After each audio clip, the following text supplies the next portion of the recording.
भाई लोग नमस्कार। जैसे कि आप देख सकते हैं कि पवन सिंह अभी चुनाव प्रचार कर रहे हैं लोकसभा सीट का काराकाट में। तो अभी उनको रैली के दौरान उनका कार का शीशा टूट गया। देखिए कैसे फैंस लोग उनके चढ़ गए कार के शीशे पे और उनका शीशा तोड़ दिए। देखिए आगे वीडियो में कैसे उनका कार का जो शीशा था, कुछ फैंस लोग उस पर ज़बरदस्ती करने लगे, उस पर चढ़ गए और उस कार का शीशा तोड़ दिए उनका। देखिए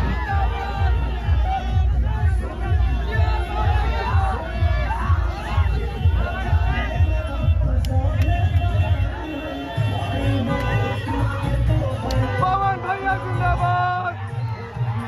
पवन भैया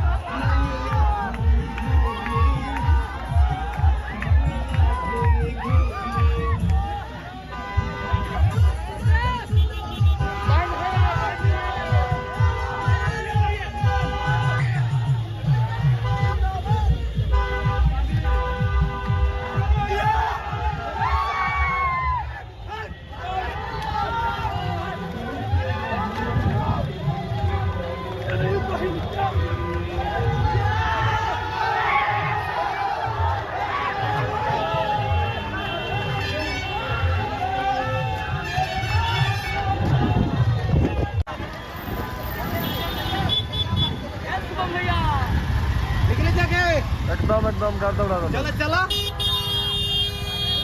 साइड में खाली साइड में रखिए, चलिए मत साइड में रखिए,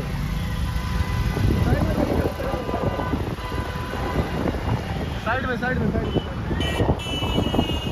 चलिए मत साइड में करिए। भैया खड़ा है, नहीं करेंगे, बहुत मस्त वीडियो आएगा।